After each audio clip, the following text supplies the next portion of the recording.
Mientras que se conecta Daniel, muy buenos días a todos. Catalina Ponte. Quería comentarles que como tal las preguntas del webinar las vamos a hacer al final. Cualquier cosa pueden ir escribiendo por el chat y estaremos atentos a las preguntas que ustedes vayan formulando. Creo que ya están viendo mi pantalla, ¿verdad? Sí, señor. Vale, entonces los aspectos normativos, iniciando con los aspectos de la Superintendencia de Sociedades, ¿sí? Les estábamos hablando en cuanto a la 10015 del 2021, fue la que reguló como tal los nuevos conceptos de debida diligencia intensificada. Es importante aclarar que esta circular empieza a funcionar a partir del 1 de enero del 2022, pero por buenas prácticas nosotros recomendamos que vayamos implementándolo desde ya, ¿sí? Con el fin de que a enero del 2021 pues ya tengamos nuestras prácticas y nuestras políticas de debida diligencia intensificada ya funcionando. El siguiente es el decreto 1081 de 2015, emitido por la Presidencia de la República, y el cual fue modificado por el decreto 830 de julio de 2021, emitido por la Presidencia de la República también. Más adelante vamos a profundizar en cuanto a estos aspectos normativos. Ya a lo largo de la presentación ustedes van a ir dándose cuenta en qué momentos se aplica como tal cada uno de estos aspectos normativos.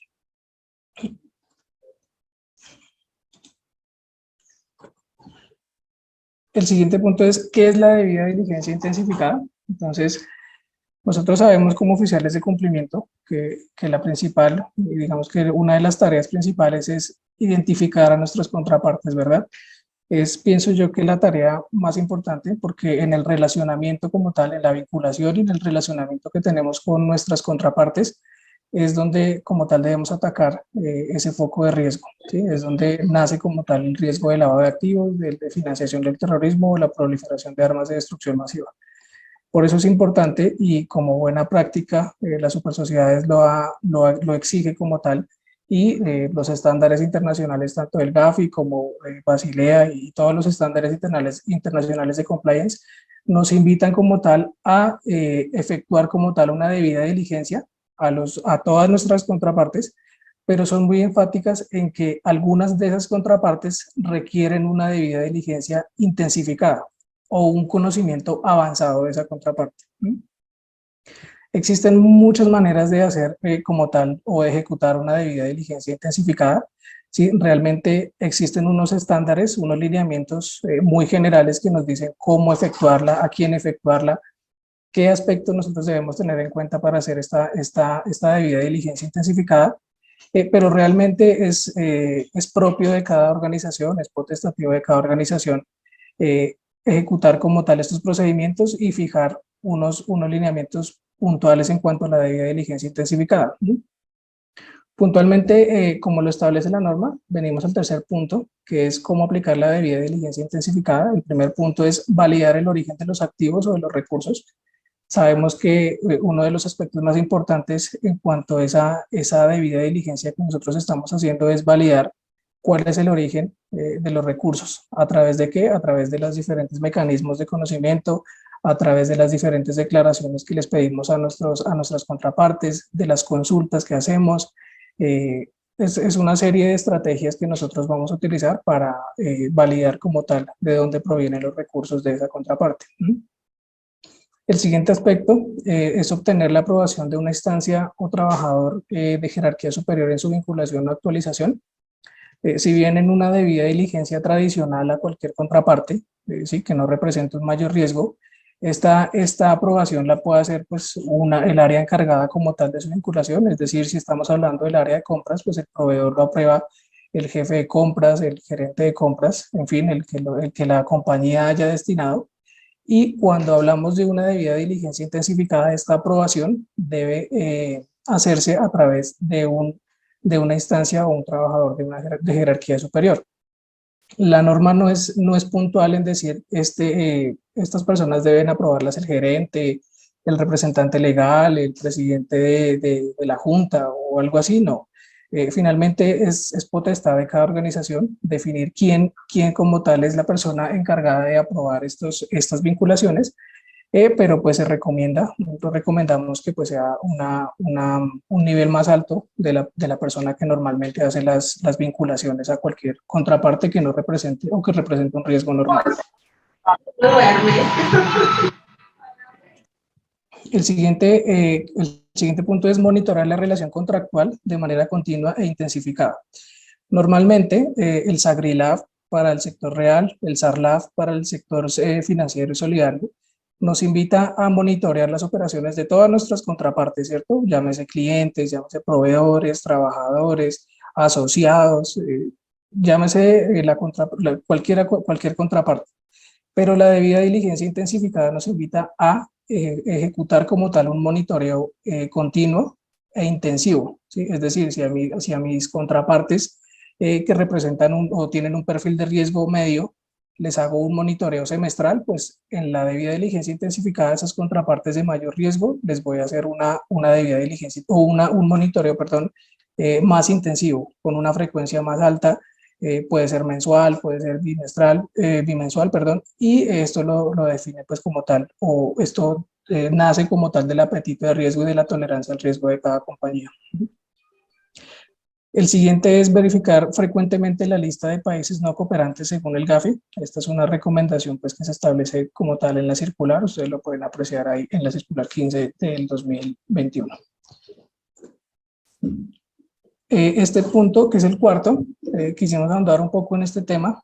Como les decía anteriormente, en la aprobación o en la vinculación, en la aprobación de la vinculación de una contraparte, de un perfil de riesgo normal, pues esta aprobación se dará de acuerdo a las políticas que ya tienen establecidas, pero en la debida diligencia intensificada, que quiero ser insistente en esta parte, y es que como tal el ente de control, en el momento de una visita, pues va a verificar que esas personas que se vincularon, esas contrapartes que se vincularon y que representan un mayor riesgo, llámese un PEP, llámese cualquier contraparte que más adelante vamos a ver cuáles son las de mayor riesgo, hayan sido aprobadas como tal por un ente de la compañía que tenga un nivel de jerarquía pues considerable.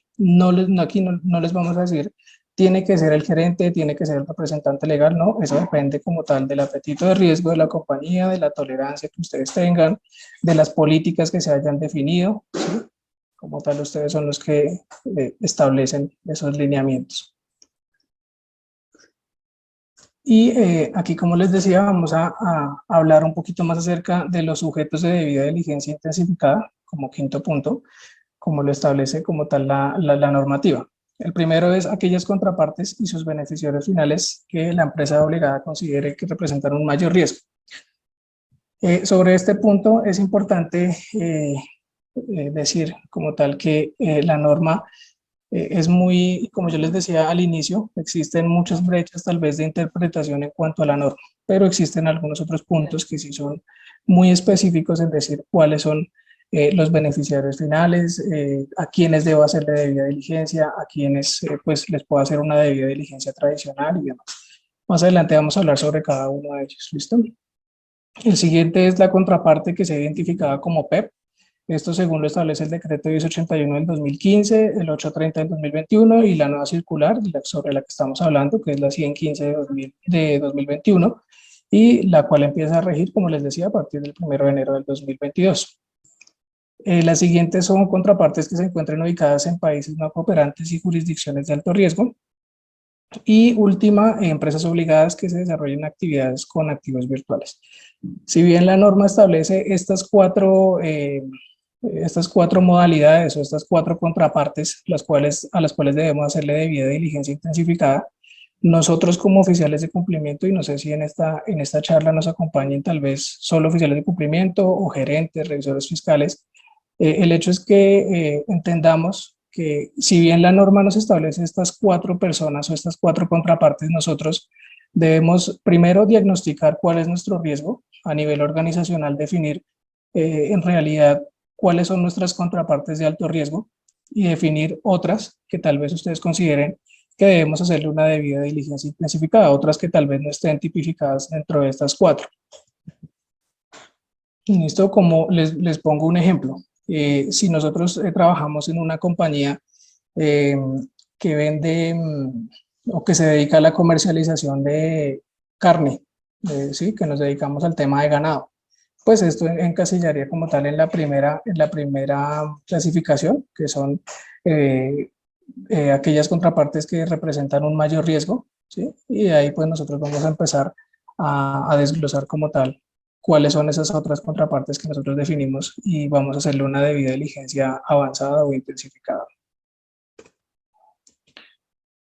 Vamos en el siguiente punto, que son los beneficiarios finales. Entonces aquí existe un concepto, no sé si ustedes quieran tomarle un screenshot o una captura de pantalla a este concepto. Es muy importante que ustedes lo tengan en el momento pues, de definir como tal cuáles son esos procedimientos de debida diligencia intensificada, ¿sí?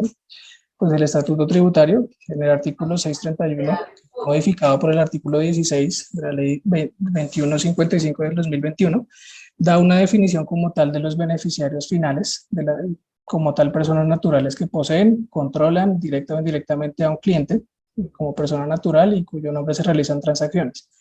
Entonces, en la siguiente diapositiva vamos a observar la clasificación como tal que se le da en esa normativa, ¿sí? Y se definen como tal las personas naturales de las personas jurídicas. Primero, que sean personas naturales actuando individual o conjuntamente, sea titular directa o indirectamente del 5% o más del capital en los derechos de voto de la persona jurídica, ¿sí? El siguiente, la persona natural que actuando individual o conjuntamente ejerza control sobre la persona jurídica por otro medio diferente a los establecidos en el numeral, en el numeral anterior del presente artículo. Y el tercero, cuando no se identifica ninguna persona natural en los términos de los numerales anteriores del presente artículo. Se debe identificar como tal esa persona natural que ostente el cargo de representante legal. Entonces, como ustedes pueden apreciar, aquellas personas naturales de esas personas jurídicas que tengan que reúnan estas características como tal, debemos hacerles una debida diligencia intensificada porque se catalogan como beneficiarios finales. Y este cuadrito, pues es importante que ustedes lo tengan con el fin de que en el momento de que vayan a fijar sus políticas o pues las personas que tal vez ya tengan su sistema funcionando y quieran revisar si efectivamente están cumpliendo con lo que establece la norma, pues lo ajusten o modifiquen lo que tengan que modificar. Y las personas naturales de una estructura sin personería jurídica o de una estructura similar, como tal, el primero, la de fiduciante, fideicomitente, constituyente, posición similar o equivalente. El segundo, fiduciario o posición similar o equivalente, comité fiduciario, comité financiero, fideicomisario, beneficiarios o beneficiarios condicionados. Y último, cualquier otra persona natural que ejerza el control efectivo final o que tenga derecho a gozar de disponer de los activos, beneficios o resultados de las utilidades.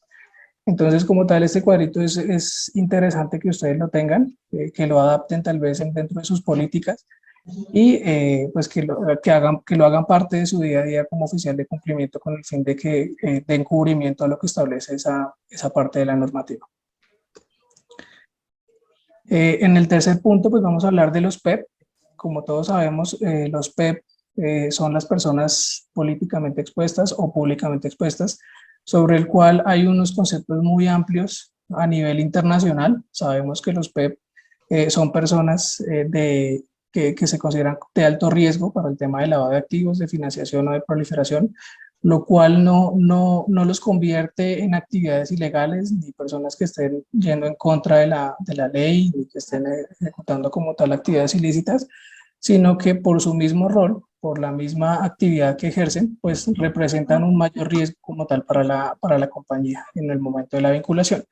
Por esa razón, las diferentes recomendaciones, los diferentes estándares, tanto a nivel local, como lo establecen las supersociedades, como lo establecen los diferentes decretos de los que ya hablamos, y en cuanto a nivel internacional, como lo establece las recomendaciones del GAFI, puntualmente la recomendación 10, la 12 y la 22, hablan puntualmente de qué debemos hacer frente a estos PEP. ¿Borro esto entonces?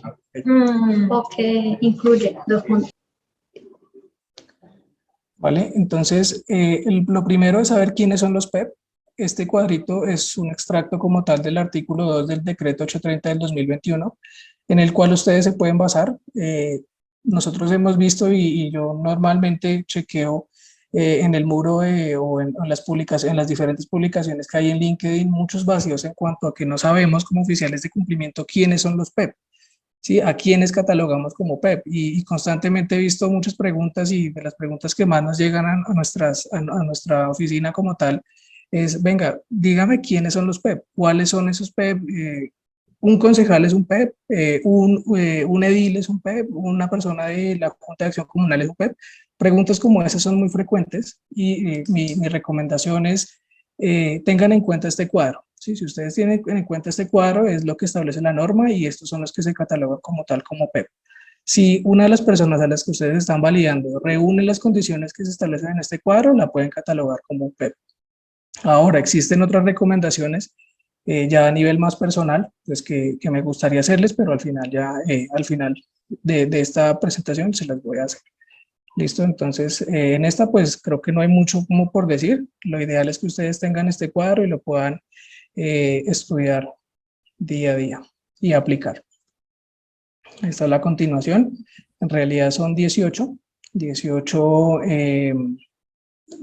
dentro de la calificación de los PEP que nos da ese artículo 2. Listo. Ahora, existe otra duda sobre los PEP y es, listo, identifiqué mi PEP. Ahora, ¿qué debo hacer? ¿Y a quiénes le cubre como tal o hasta dónde se extiende la debida diligencia intensificada cuando tengo un PEP? Entonces, lo primero es el cónyuge o compañero permanente, ¿sí? Esto pues según lo establece el decreto del que estábamos hablando. El segundo es el familiar del PEP hasta el segundo grado de consanguinidad, el segundo de afinidad y el primero civil. Entonces, como se puede apreciar en el cuadro, pues aquí sabemos cuáles son como tal y hasta dónde extenderíamos como tal nuestra debida diligencia intensificada. ¿Listo? Y como tercer punto, estos tres puntos también los pueden ver dentro de esa normativa que les estábamos explicando hace un rato. ¿Sí? Son esos tres: la cónyuge o compañero permanente, los familiares que reúnan estas condiciones de las que hablábamos, de los grados de consanguinidad y de afinidad, y este último, que es un concepto nuevo del SAGRILAF, y habla de los asociados cercanos. Entonces, según el decreto 830 de julio del 2021, se entenderá por asociados cercanos a las personas jurídicas que tengan como administradores, accionistas, controlantes o gestores de algún PEP, enlistados en el numeral, en el artículo 21423, o que hayan constituido patrimonios autónomos en fiducias o en beneficio de estos. Quienes se mantengan en relaciones comerciales o quienes les haya aplicado debida diligencia de acuerdo con la normatividad vigente. Entonces, las personas que reúnan esta condición como tal, los catalogamos como asociados cercanos y debemos aplicarles la debida diligencia intensificada cuando sean personas relacionadas con el PEP, ¿no? Al que estamos vinculando o el que estamos relacionando. Como cuarto punto vamos a ver las contrapartes que se encuentran ubicadas en países no cooperantes y jurisdicciones de alto riesgo según el GAFI. Para eso le doy la palabra a Catalina Aponte, quien va a intervenir y a explicar estos temas. Bueno, muy buenos días a todos. Antes de explicarles a todos como tal qué es un país no cooperante o una jurisdicción de alto riesgo, vamos a entender qué es el GAFI y cuál es su objetivo. El GAFI es el Grupo de Acción Financiera Internacional. Como tal, es un ente internacional que da estándares, medidas legales, regulatorias, operativas, que tienen como fin prevenir el riesgo de lavado de activos, financiación del terrorismo y proliferación de armas de destrucción masiva a nivel internacional. Como tal, el GAFI, este grupo del GAFI al ser internacional, Colombia como tal se acoge a este grupo, ¿cierto? Al acogerse a este grupo, como tal se vincula y se hace a su obligación el cumplir con las 40 recomendaciones de la GAFI. Por ejemplo, hay una recomendación de la GAFI que es el prevenir el riesgo de lavado de activos. ¿Qué dice esta recomendación a grosso modo? Dice en un punto, usted, ¿qué país que quiera como tal acogerse a mis recomendaciones, tipifique este riesgo de lavado de activos en su código penal como un delito? Si ustedes se dan cuenta, en el Código Penal, al momento de que uno revisa el código y el artículo 343, este delito como tal, este riesgo que pasó de ser una recomendación de la GAFI, pasa a ser un delito tipificado que hay desde multa hasta la privación de la libertad de la persona natural que lo cometa. Siguiente, por favor. Posterior a ello, vamos a ver como tal quiénes componen la GAFI, cuáles son los miembros y Colombia entonces en dónde está y cómo hace parte de la GAFI. Resulta que la GAFI tiene en principio 39 miembros. Estos miembros como tal son los principales centros financieros a nivel internacional. Podemos como tal enmarcar de América, Argentina, México, Brasil, y como tal ustedes van a decir, bueno, ¿y por qué Colombia no va a estar en estos 39 miembros? Porque Colombia como tal no hace parte de los principales centros financieros a nivel internacional, pero sí levantó la mano y dijo, mire Gafi, yo quiero pertenecer a su grupo, por favor déjeme participar y yo me acojo a todas las recomendaciones que usted me indique como tal que debo cumplir y que debo adoptar a nivel nacional desde mis diferentes superintendencias, sea superintendencia de sociedades, solidaria, transporte, vigilancia, para yo acoplarlo a cada sector financiero que regulo y poder prevenir como tal estos riesgos a nivel país. Siguiente, por favor. Entonces, teniendo en cuenta ya qué es la GAFI, cuáles son sus miembros y a dónde pertenece Colombia, vamos a ver cuáles son las jurisdicciones de alto riesgo y las jurisdicciones como tal supervisadas por el GAFI. Resulta que como tal aquí vemos una lista de países donde podemos destacar, por ejemplo, que es un país que normalmente Colombia tiene relaciones comerciales y es Panamá. Ustedes dirán, bueno, ¿y Panamá por qué está en este grupo de jurisdicciones de alto riesgo? Existen diferentes noticias a nivel internacional, Panama Papers, ahorita en un reciente Pandora Papers, y como tal se pueden verificar todo el tema de paraísos fiscales. Como tal, Panamá no es que cumpla con un 100% de las recomendaciones de la GAFI, porque Panamá como tal está vinculado y también alzó la mano como lo hizo Colombia y dijo, mire GAFI, yo quiero prevenir estos riesgos, dígame cómo lo debo hacer. El GAFI como tal hizo un checklist tipo auditoría, una evaluación en sitio, y dijo, bueno, yo a usted le pido estas 40 recomendaciones. Muéstreme usted Panamá, ejemplo, cómo las está implementando a nivel país. Panamá entrega sus documentos, entrega su regulación interna, y el GAFI dice, no, mira, yo veo que tú tienes ciertos vacíos en estos puntos. Vas a, como tal, quedar en este clasificado como un país de alto riesgo hasta tanto tú no vayas a implementar estos nuevos controles y como tal cumplas con lo que yo te estoy diciendo.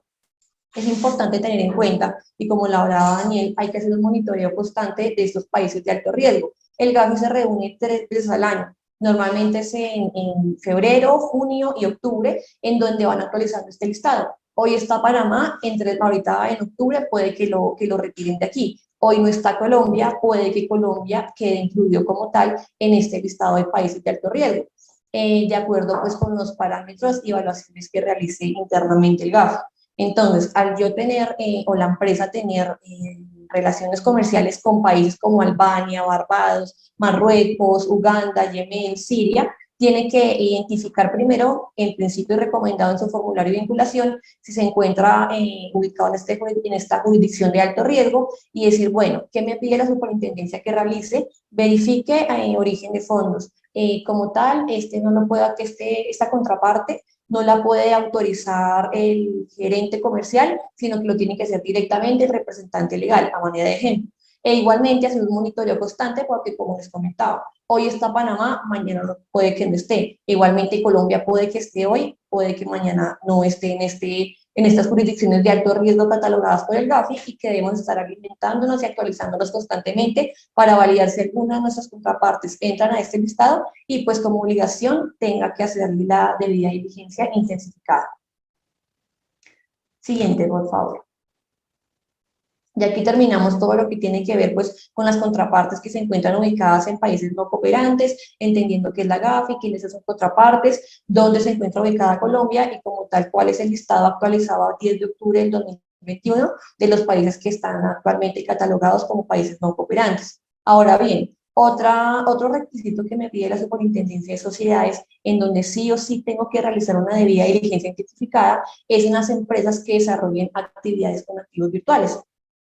Es por esto que vamos a trasladarnos a lo que nos indica la nueva circular, la circular del 2021 de 24 de septiembre, la 115, que indica como tal que estas entidades que realicen operaciones con activos virtuales tienen que realizar sí o sí la debida diligencia intensificada. Esto ya venía catalogado como tal desde la primera circular, que es la del 2020, del 24 de diciembre del 2020, que indicaba estas empresas que realicen esas operaciones con activos virtuales sí o sí tienen que hacer debida diligencia intensificada. Más adelante les voy a contar cuál fue la adición que hizo la nueva circular y que nos dice que tenemos que tener en cuenta al momento de tener o ser una empresa que opere con activos virtuales o recibir aportes de activos virtuales. Es por esto que esta nueva circular, la de septiembre del 2021, nos dice, bueno, empresas que desarrollen operaciones con activos virtuales que se encuentran enmarcadas en el numeral 4.2.6 de la circular de 2020 y que realicen estas actividades como tal que están enmarcadas en la circular de la Supersuperintendencia de Sociedades, tienen que sí o sí implementar todo lo que dice el SAGRILAF como tal, no régimen de medidas mínimas, sino SAGRILAF, y aparte de desarrollar todo lo que me indica el SAGRILAF, que como mínimo sería hacer una debida diligencia normal, usted tiene que hacerle a todas sus contrapartes la debida diligencia intensificada, entiéndase por contrapartes, clientes, proveedores, contratistas, trabajadores, para como tal validar que esta parte, contraparte para mi empresa, no vaya a significar un riesgo de lado de activos, financiación o proliferación. Como tal, y para hacer dejar entre ustedes esta recomendación, es que como tal, ustedes, los comenté hace un momento, la GAFI establece las recomendaciones, ¿cierto? Resulta que la GAFI en la recomendación 15, en una nota interpretativa, agrega a las nuevas tecnologías todo lo que tiene que ver con activos virtuales. Entonces, si se dieron cuenta, la GAFI identificó un nuevo riesgo. Ahí Colombia dijo, bueno, yo como estoy obligado a cumplir con lo que me dice la GAFI, también tengo que acogerme a la identificación de este riesgo y a cómo prevenirlo, y por lo tanto lo que hizo la Superintendencia de Sociedades fue su circular capítulo 10 de la circular básica jurídica, establecer los controles para la materialización del riesgo. Si ustedes se dan cuenta, la Superintendencia de Sociedades o ninguna superintendencia a nivel nacional ha regulado todo lo que tiene que ver con activos virtuales. Es una figura alegal, no está permitido ni está prohibido. Pero si bien es cierto, lo que hace ahorita la Superintendencia de Sociedades es establecer unos controles para que el riesgo de lavado de activos, financiación de terrorismo y proliferación de armas de destrucción masiva no se puedan materializar a nivel pues, real, a nivel comercial y pues a las empresas que cubran como tal su entorno. Siguiente, por favor. Si nos dimos cuenta, ahorita en la diapositiva anterior hay unos parámetros que nos da la Superintendencia de Sociedades que son de 3.000 a 5.000 activos virtuales.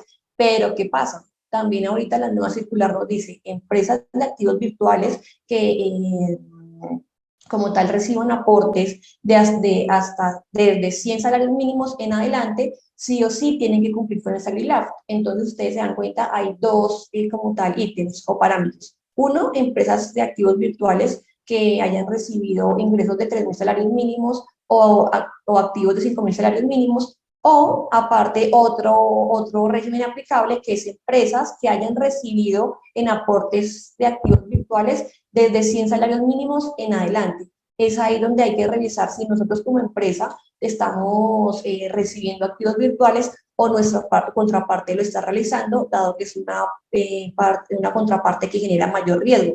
¿Qué se recomienda para que ustedes como tal puedan identificar esta señal en sus contrapartes? Es que en el formulario de vinculación, ya sea clientes, proveedores, trabajadores, ustedes hagan la pregunta, ¿usted realiza operaciones con activos virtuales? No estamos como tal estigmatizando, no estamos hablando coloquialmente, satanizando este tema de activos virtuales, pero es importante que si ya la Superintendencia de Sociedades nos dice, esto es una alerta, tenga cuidado con esto, vigile este tema, ustedes puedan como tal acreditar ante la Superintendencia de Sociedades que a través de un documento interno que hace parte del SAGRILAF, ustedes están levantando la mano y preguntando como tal a su contraparte si está haciendo o no este tipo de operaciones para asimismo realizar la respectiva debida diligencia intensificada. ¿Qué nos dice la nueva circular, que es la 15 en 2021? Y esto es lo nuevo y lo nuevo que incorpora como tal la Superintendencia de Sociedades. Dice, bueno, aparte de lo que ya le había hecho desde el 2020, que tenía que hacer, que era identificar sus contrapartes o pues si venía a regular el tema en prevención de riesgos de activos virtuales, también tenga en cuenta estos indicadores de riesgo y lavado de activos que da el GAFI. En este documento, que igual ustedes lo van a tener el hipervínculo, pueden hacer clic y los va a remitir a un PDF emitido directamente por el GAFI, en donde hay aproximadamente de 13 a 14 casos que fueron reportados como reporte de operaciones sospechosas ante las diferentes UIAF a nivel internacional, en donde empresas identificaron, mire, esta empresa al parecer está haciendo operaciones con activos virtuales y aparte hay un tema que no está cuadrando frente a señales de alerta. Lo que hace el GAFI es poner indicar el caso, qué fue lo que pasó realmente, cuál fue el reporte ROS que se indicó a la respectiva UIAF, y indicar qué hizo la entidad y cuáles son las señales de alerta y cuáles son las recomendaciones que da el mismo GAFI para que se prevengan la materialización de estos riesgos a nivel pues empresa, y que como tal la empresa que realice operaciones con activos virtuales puedo también identificar qué puede estar pasando en su entorno y cómo prevenir la materialización de estos riesgos de lavado de activos a través de activos virtuales. Y ya por último, vamos a ver cuáles han sido los conceptos emitidos por la Superintendencia de Sociedades frente a la debida diligencia intensificada. Es importante pues tener en cuenta que este preámbulo que realizó Daniel y que he realizado yo, y este como tal contexto que les dimos, lo realizamos con el fin de poder aterrizar cada uno de los conceptos que ha dado la Superintendencia de Sociedades. Si bien es cierto, son conceptos de julio y del 8 de septiembre del 2021, esto también va aterrizado y se extrae como tal. Es importante que tengan en cuenta las actualizaciones normativas. Una que es el decreto 830 del 2021, que fue actualizado en julio, y pues todo lo que ha venido hablando, hemos venido hablando del concepto de beneficiarios finales y demás contrapartes de alto riesgo. ¿Qué me dice a mí la Superintendencia de Sociedades frente a vía diligencia en esta intensificada, en este caso de PEPS? Resulta que en el oficio 220-090-832 de julio del 2021, una empresa vigilada por la Superintendencia de Sociedades, a grosso modo le pregunta a la Super: mira, lo que pasa es que yo tengo más de 150.000 clientes, dime si yo también estoy obligado, independiente pues del número que tenga, a hacer la respectiva debida diligencia y la debida diligencia intensificada. ¿Qué le dice la Super? Independientemente de que usted tenga una contraparte a 150.000 a infinito de contrapartes, usted tiene que identificar a su contraparte y aparte validar todo el tema de si es o no un PEP o una parte o una contraparte a la cual deba hacerle la debida diligencia especificada para que la pueda realizar.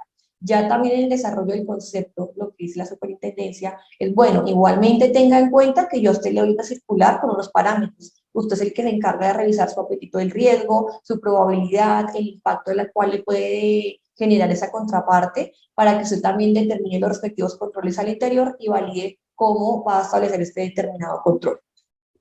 Asimismo, ¿qué dice la Superintendencia de Sociedades y que le pregunta la parte que radica la petición a la Super? Le dice, mira, yo también tendría que hacer entonces la debida diligencia intensificada a cualquier cargo de mi contraparte.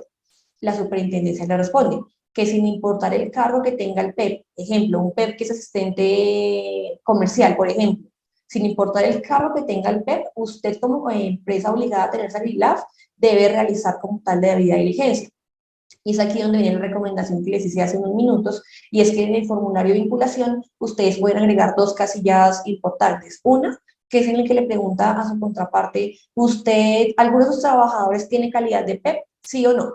Y usted puede dejar un cuadrito, indique nombre e identificación. Y otra casilla en donde se le pregunte a la contraparte, ¿alguno de sus trabajos, la empresa o algunos de sus trabajadores asociados, contrapartes, familiares también tiene calidad de PEP? Indique nombre y cédula, para que ustedes como tal a través de ese documento puedan por lo menos tener una primera señal de que efectivamente hay una contraparte que es una señal de riesgo y que por lo tanto puedan identificar y ya mayor profundidad o desarrollar otro formato que se recomienda, se podría hacer el mismo, en donde usted como tal pregunte cuáles son los detalles de esa contraparte, dónde trabaja, ingresos, etc., para como tal pues tener ese control y poder determinar si esa contraparte a usted le representa o no un riesgo de lavado de activos, financiación o proliferación.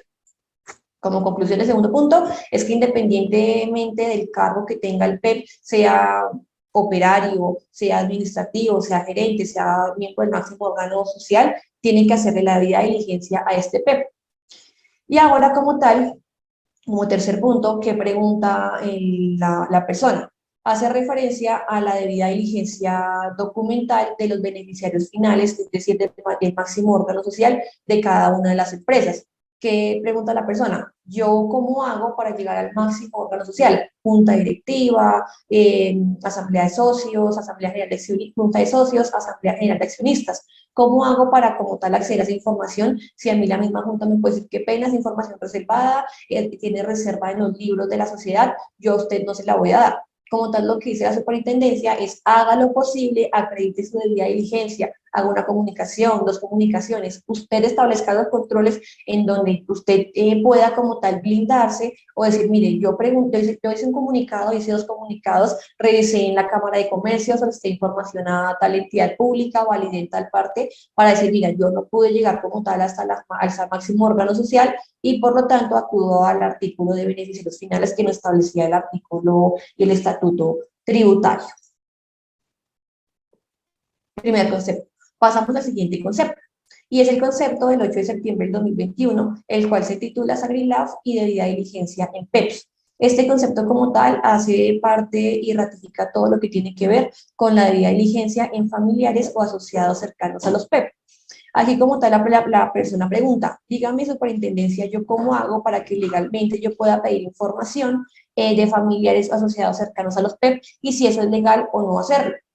Como tal, la superintendencia no había como tal, había salido una nueva circular que es la del 24 de septiembre, pero sí había salido el decreto 830 del 2021 que había sido en julio. Hago un recordatorio, hago un pequeño paralelo. El decreto 830 sale en julio.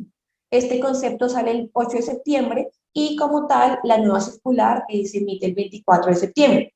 El 8 de septiembre, cuando no estaba todavía la circular, la nueva, la del 24 de septiembre del 2021, la superintendencia dijo, tenga en cuenta que existe como tal una normatividad que indica que es obligatorio que no solo al PEP y el que se reporte como PEP se le realice la debida diligencia intensificada, sino que también se tiene que hacer a los familiares, lo que se ve en el cuadro que nos presentó Daniel, al segundo grado de afinidad, segundo grado de consanguinidad y primero de afinidad. Usted tiene que llegar hasta ese punto para validar que no se le materialice el riesgo. Asimismo, como tal, haciendo un paréntesis del decreto 830, ¿qué me dice? Me dice que independientemente de que yo le pregunte al PEP si es PEP o no, esta persona está obligada por decreto a informármelo a mí. Claramente yo lo hago como debida diligencia, creo un formatico, le pregunto cositas como para acreditar que yo efectivamente mi sacrilegio está funcionando. Pero como tal, el PEP está obligado a informarme a mi empresa, sea cliente, proveedor, trabajador, que es un PEP y como tal el estado como de miembro de la familia o asociado cercano de dicho PEP. Ahora bien, entendiendo que es obligatorio que el PEP y que sus asociados familiares yo tenga la información como empresa, cliente, proveedor, trabajador, ¿qué me dice también este decreto 830 que como mínimo debo pedir? Me dice, usted tiene que pedir nombres de identificación de las personas, identificación.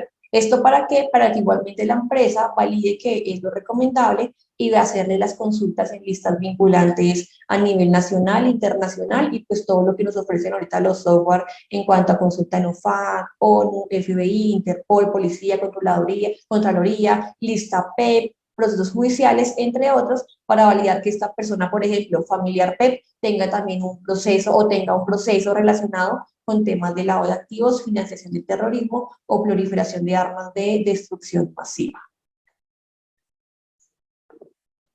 Listo. Y como tal, ya pues, de acuerdo a los temas que tratamos, ya pues entendimos que es una debida diligencia intensificada, cuándo aplicarla, qué controles se deben aplicar, quién debería aprobarla, qué formatos podríamos incorporar a nuestro SAGRILAF para fortalecerlo y prevenir la materialización de los riesgos.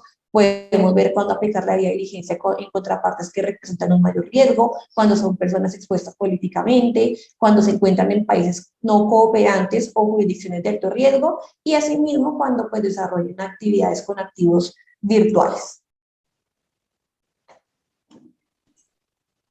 Listo, Catalina, muchas gracias por tu intervención. Pues así culminamos como tal nuestro temario. Quisimos como cubrir todos los temas importantes de acuerdo a esos conceptos y a esas preguntas que ha emitido la SUPER, esos conceptos que ha emitido la SUPER sobre las preguntas que han hecho diferentes oficiales de cumplimiento, gerentes, revisores fiscales, en fin. Este espacio que nos queda, pues nos gustaría aprovecharlo para que ustedes emitan sus preguntas, sus observaciones, y aprovecho también la oportunidad para invitarlos que estén pendientes de nuestras redes sociales, vamos a estar lanzando un próximo webinar en el cual vamos a hablar sobre la política de supervisión de la Superintendencia de Sociedades, en la cual vamos a dar unos tips en cuanto a qué se debe tener en cuenta para las visitas como tal o las auditorías in situ o extra situ que hace la Superintendencia de Sociedades, de acuerdo a esa política como tal que emitió en su momento la misma entidad. Entonces, dejo como el espacio abierto, no sé si alguien tenga alguna pregunta, alguna observación.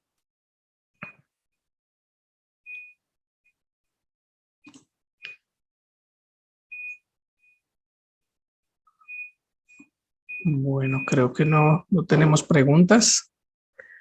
Entonces, vamos a dar por terminada esta sesión. Agradecerles a todos su participación, su tiempo, su puntualidad. Esperamos que esta información haya sido útil. No olviden que estamos siempre atentos a sus preguntas, a sus observaciones a través de los diferentes canales de comunicación que tenemos. Este temario como tal, y los próximos que vienen, pues son realizados con base en todas esas preguntas que nos llegan a nuestros diferentes canales de comunicación, a nuestros correos electrónicos. La idea es empezar a consolidar como tal estos espacios de formación en los cuales podamos abordar temas que a veces no son tan obvios por parte de la circular, de la normativa y toda la información que vemos en nuestro entorno. Entonces, pues creo que no es más. Muchas gracias a todos por su asistencia nuevamente y les deseamos un feliz día y un feliz resto de semana. Hasta luego a todos, que estén muy bien. Muchas gracias a todos, a Catalina, a Daniel, mil gracias. Claro que sí, el material para los que nos están preguntando y las personas que estén interesadas respecto a la presentación, por favor regalen sus correos electrónicos y hacemos un masivo y se los enviamos. Y respecto al video, a la memoria como tal de la capacitación, va a estar siendo subida en los dos canales de YouTube, en B2B Abogados y Consultores y B2B Tax Amiga, para que estén muy pendientes. Suscríbanse a nuestras redes sociales, síganos en nuestro canal de YouTube, visiten nuestra página web, estamos constantemente y la idea es continuar todo este fin de año, que estos meses que quedan, haciendo capacitación e información respecto al tema de riesgos y cumplimiento, no solamente de super sociedades, vamos a hacer de super intendencia de economía solidaria. Y claro que sí, también con los temas relacionados con el sistema de administración de riesgo de crédito, de liquidez, de mercado, bueno, todos los riesgos que Superintendencia de Economía Solidaria también nos obliga. Entonces, estén muy pendientes, que estén muy bien. Muchas gracias nuevamente. Para B2B es un placer siempre tenerlos y que podamos entre todos construir y aportar para nuestro ejercicio profesional. Que estén muy bien. Muchas gracias.